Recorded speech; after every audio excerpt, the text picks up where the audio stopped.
Hello friends, welcome to Savita Sharma classes. हमारी आज की पोइम रहेगी the good morrow by John Donne. Let's give it a reading first. I wonder by my troth what thou and I did till we loved. Were we not weaned till then, but sucked on the country pleasures childishly? Or snorted we in the seven sleepers' den? It was so, but this all pleasures fancies be. If ever any beauty I did see, which I desired and got, it was but a dream of thee.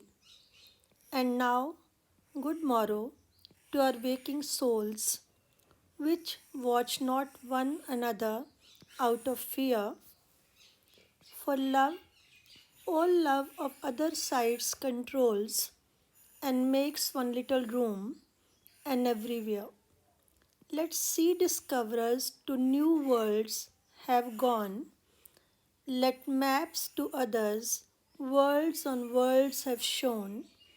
Let us possess one world, each hath one, and is one. My face in thine eye, thine in mine appears, and true plain hearts do in the faces rest. Where can we find two better hemispheres, without sharp north, without declining west? Whatever dies was not mixed equally. If our two loves be one, or thou and I love so alike that none do slacken, none can die. तो ये तो थी first reading. अब हम इसको poem को explain करते हैं। जॉन डन की poem the good Morrow based है ट्रू लव पर। The poet and his wife they have experience true love. और पोइट को या स्पीकर को ऐसा महसूस होता है कि अपनी बिलवर्ड से या अपनी वाइफ से मिलने से पहले जैसे वे दोनों लाइफ को पूरी तरह से जी नहीं रहे थे, मिलने के बाद म्यूचुअल परस्पर प्रेम को महसूस करने के बाद उन्हें लाइफ का और लाइफ की खुशियों का असली महत्व समझ में आया। तो ये करते हैं poem line by line. I wonder by my troth, what thou and I did till we loved। इसमें कुछ वर्ड्स ओल्ड इंग्लिश के हैं, जैसे morrow. Morrow means morning, the good morning. Thou, you, तुम। I wonder by my troth. Troth is again an a word from old English. इसका meaning है truth. I wonder what thou and I did till we loved। मैं ये सोचकर हैरान होता हूँ कि हमने जब तक एक दूसरे को नहीं देखा था, हमारे बीच में प्रेम की भावना जब तक पैदा नहीं हुई थी, तो हमने अपनी लाइफ में क्या किया। Were we not weaned till then, but sucked on the country pleasures childishly। Weaning क्या होता है कि जब तक एक बच्चा अपनी माँ का दूध पीता है तब उसे कोई और डाइट नहीं दी जाती। फिर धीरे धीरे माँ क्या करती है कि उसको दूसरी डाइट देना शुरू कर देती है और धीरे धीरे उसका दूध छुड़वा देती है। तो दूध का छुड़वाना जो है दैट इज़ कॉल्ड वीनिंग। बच्चे को दूध छुड़वाना और धीरे धीरे दूसरी डाइट पर डालना।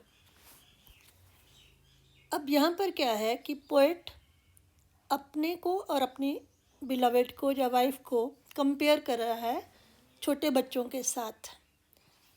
जैसे एक छोटा बच्चा अपनी माँ का दूध चूसता है, उसी तरह से were we not wean till then till they came to know each other, till they started loving each other.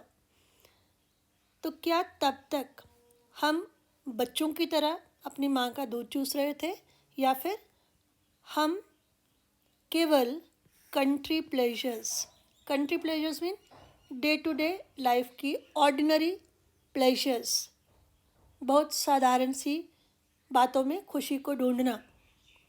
तो क्या हम एक दूध पीते बच्चे की तरह उस समय तक, जब तक हम एक दूसरे से नहीं मिले थे, केवल साधारण सी खुशियों में खुश हो रहे थे? चाइल्डिशली लाइक अ चाइल्ड, बच्चों की तरह। तो यहाँ पर आपने देखा कि दोनों लवर और बिलवेड, उनका कंपैरिजन, उनकी तुलना की गई है एक ऐसे छोटे बच्चे के साथ जो अपनी माँ का दूध पीकर ही खुश रहता है और उसे दूसरी डाइट क्या, उसमें क्या लाभ हैं, उसका क्या टेस्ट है, उसके बारे में मालूम नहीं होता। उसी तरह से ये दोनों लवर्स, जब तक वो एक दूसरे से नहीं मिले थे, उन्हें साधारण सी बातों में भी खुशी महसूस होती थी, क्योंकि तब तक उन्हें म्यूचुअल लव या परस्पर प्रेम से मिलने वाली खुशी के बारे में नॉलेज या ज्ञान नहीं था। और snorted we in the seven sleepers den, तो ये एक रेफरेंस है बाइबल से। यहाँ पर 7 लोग, 7 स्लीपर्स सोने वाले, उनको दंड दिया गया था और उन्हें एक गुफा के अंदर बंद कर दिया गया और गुफा के ऊपर दीवार बना दी गई। लेकिन उनकी मृत्यु नहीं हुई, बल्कि ऐसा माना जाता है कि फॉर 187 डेज, 187 दिन तक वो वहीं पर अंदर पड़े सोते रहे। स्नोट होता है खुराटे भरना। या फिर क्या हम 7 स्लीपर्स की डेन मीन गुफा या केव, उनकी गुफा में जैसे वो सोए रहे थे, क्या हम भी तब तक सोए रहे मीन्स क्या हम भी तब तक इग्नोरेंट थे, क्या हमें भी इस बात का ज्ञान नहीं था? तो यहाँ पर आपने देखा कि यहाँ पर कंपैरिजन्स किए जा रहे हैं। तो पोइट्री में जब हम कंपैरिजन की बात करते हैं तो 2 पॉइंट आते हैं। एक होता है सिमिली, SIMILE, सिमिली। दूसरा होता है मेटाफर, METAPHOR। सिमिली या मेटाफर दोनों ही कंपैरिजन के लिए, तुलना के लिए यूज़ होते हैं। तो इनमें डिफरेंस क्या है? सिमिली में, जैसे मैं एक एग्जांपल देती हूँ, अगर आपने किसी की प्रेमिका की तुलना करनी है एक लाल खिले हुए गुलाब के साथ, तो हम ये कह सकते हैं you are like a red rose, या हम कह सकते हैं यू आर रेड रोज़। तो अगर लाइक रेड रोज़ कहते हैं तो उसको हम बोलेंगे सिमिली, और अगर हम कहते हैं you are red rose, that is called metaphor. ये मैं इसलिए बता रही हूँ कि यहाँ पर अगर आप इस पोएम की थोड़ी गहराई में जाना चाहते हो तो यहाँ पर मेटाफर का यूज़ हुआ है इन लाइंस में, क्योंकि उसने ये नहीं कहा कि हम बच्चों की तरह थे, बल्कि उसने सीधा कहा है कि हमें क्या तब तक माँ की छाती से दूध पीते पीते हटाया नहीं गया था। तो ये है एक मेटाफर। अगर आप इसको ज़्यादा डेप्थ में ना भी समझना चाहें तो मीनिंग वैसे भी क्लियर है। इट वॉज सो, ऐसा ही था, जैसा उसने पिछले स्टैंजा में कहा कि क्या तब तक हमें म्यूचुअल लव की खुशी जो मिलती है उसका एहसास नहीं था, क्या हम उसके बारे में इग्नोरेंट थे? तो उसका आंसर खुद ही दे रहा है, इट वॉज सो, हाँ ऐसा था। बट दिस, बट मीन इसको छोड़कर, एक्सेप्ट दिस, दिस क्या है? म्यूचुअल लव, परस्पर प्रेम को छोड़कर, all pleasures fancies be, pleasures खुशियाँ, फैंसी इमेजिनेशन, तो उसको छोड़कर और जिस भी पॉइंट में हम खुशी ढूंढते हैं या जिस भी जगह से हमें खुशी मिलती है, दैट इज़ मेयर इमेजिनेशन, उसमें रियल प्लेजर नहीं होती। तो रियल खुशी किस में मिलती है? ओनली इन म्यूचुअल लव या परस्पर प्रेम में। If ever any beauty I did see which I desired and got, it was but a dream of thee mean you. अपनी प्रेमिका से कहता है कि अगर कभी कोई ऐसी सुंदर स्त्री जो मैंने देखी हो, which I did see, beauty mean beautiful woman, which I desired या जिसकी मैंने इच्छा की हो, एंड गॉट और मुझे मिली हो, it was but a dream of दी, तो वो सुंदरता जो थी वो केवल तुम्हारी सुंदरता के सामने बहुत फीकी थी, that was just a weak shadow of your beauty. तो अपनी प्रेमिका की सुंदरता को वो प्रेज़ करता है, प्रशंसा करता है, और वो ये कहता है कि आज तक जब मैं तेरे से नहीं मिला था, तो अगर कोई भी सुंदर स्त्री जो मैंने देखी हो या जिसकी मैंने इच्छा की हो और मुझे मिली हो, वो उतनी सुंदर नहीं थी जितनी कि तुम हो। That was her beauty was just like a weak shadow of your beauty. तो इस स्टैंजा में उसने क्या कहने की कोशिश की कि जब तक वो दोनों एक दूसरे से नहीं मिले थे, they were ignorant of the joys of mutual love. और अब क्योंकि वो मिल चुके हैं, उन्हें इस बात का एहसास हो चुका है, तो नेक्स्ट स्टैंजा में वो ये कहना चाहता है कि जैसे अब वो अभी अभी नींद से जगे हों, नींद मीन अज्ञानता, ignorance, and now good morrow to our waking souls, soul आत्मा, वेकिंग जो जग गई हूँ या जग रही हूँ, जिन्हें इस बात का एहसास हो रहा हो। तो गुड मॉर्निंग, यही आपकी पोएम का टाइटल भी है, गुड मॉरो, गुड मॉर्निंग। तो हम गुड मॉर्निंग कब कहते हैं? जब हम सुबह उठते हैं, एक दूसरे से मिलते हैं, तो हम एक दूसरे को गुड मॉर्निंग बोलते हैं। अब वो इस समय उठे तो नहीं है, लेकिन उसे किस सेंस में ले रहा है कि अभी अभी उन दोनों को म्यूचुअल लव के जो इम्पोर्टेंस है, जो उसकी महानता है, उसका एहसास हुआ है, नॉलेज हुई है।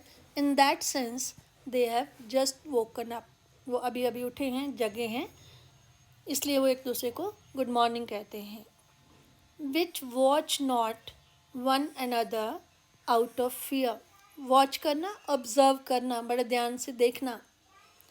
Out of fear, fear mean डर, डर किस बात का? कि कहीं दूसरा व्यक्ति जो है, जिसको आप चाहते हैं, उसके प्रेम में कोई चेंज ना आ जाए, कोई कमी ना आ जाए। तो इसलिए जो एक नॉर्मल लवर्स होते हैं, they have to be very careful. लेकिन इन दोनों का mutual love is so great, so true, so intense, इतना ज़्यादा है that they do not have to be fearful of the other one. उन्हें एक दूसरे से डर नहीं लगता कि दूसरे का प्यार बदल जाएगा या कम हो जाएगा। विच वॉच नॉट वन अनदर, जो एक दूसरे को डर से नहीं देखते, out of fear. For love all love of other sides controls.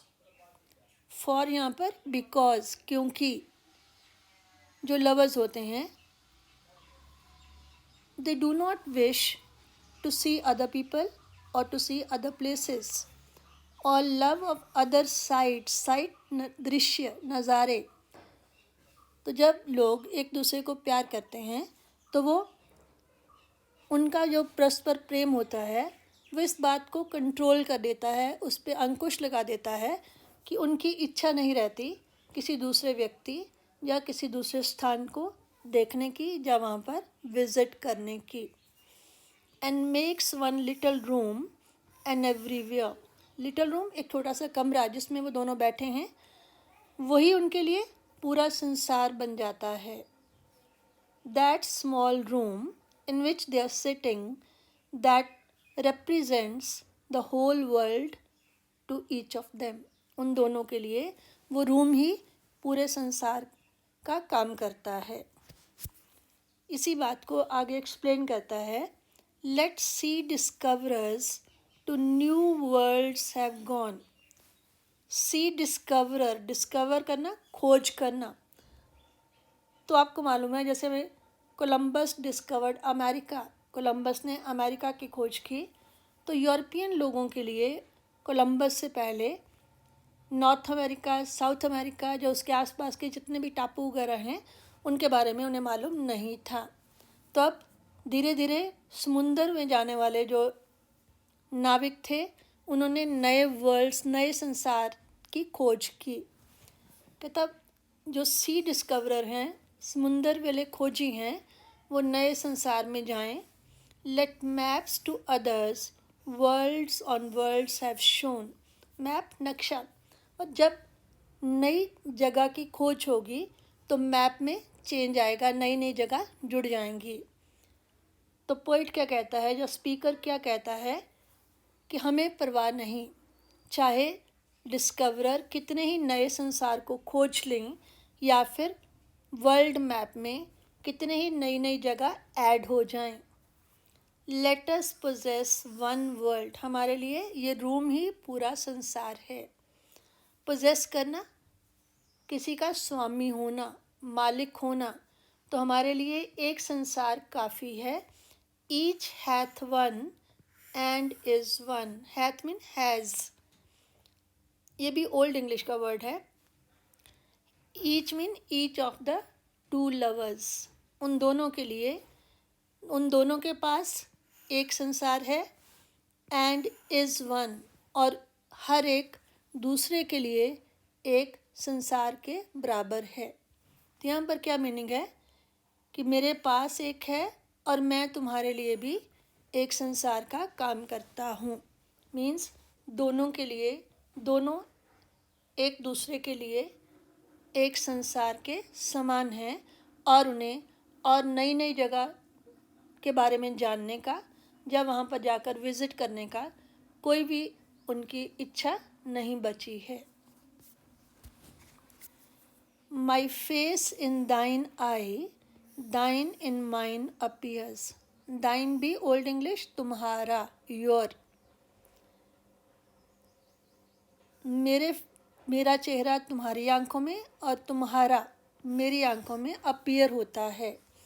ये बात की जा रही है परछाई की, या रिफ्लेक्शन की, कि जब वो एक दूसरे की आंखों में आंखें डालकर बैठते हैं तो एक दूसरे की आंखों में अपनी परछाई देखते हैं। And true plain hearts do in the faces rest. और ऐसा माना जाता है कि जो ट्रू लोग होते हैं, सच्चे लोग होते हैं, और प्लेन सिंपल लोग होते हैं, उनके हार्ट्स मीन उनके अंदर की फीलिंग्स और इमोशंस जो होती हैं, do in the faces rest, उनके चेहरे पर वो एक्सप्रेशन आ जाते हैं। उनका चेहरा शो करता है उनके दिल की फीलिंग्स को। तो यहाँ पर क्योंकि एक दूसरे की रिफ्लेक्शन या परछाई वो दूसरे की आंखों में देख रहे हैं, तो इस तरह से वो एक दूसरे की फीलिंग्स को आंखों की आंखों में पढ़ लेते हैं। Where can we find two better hemispheres. Hemisphere होता है गोले का आधा हिस्सा। तो यहाँ पर धरती गोल है, तो धरती को अगर दो पार्ट्स में डिवाइड किया जाए तो उसको हम बोलते हैं हेमिस्फीयर, धरती का आधा हिस्सा। तो दो हेमिस्फीयर मिलाकर बनी कंप्लीट अर्थ। और उसमें क्या था, एक नॉर्दर्न एरिया होगा, एक सदर्न एरिया होगा।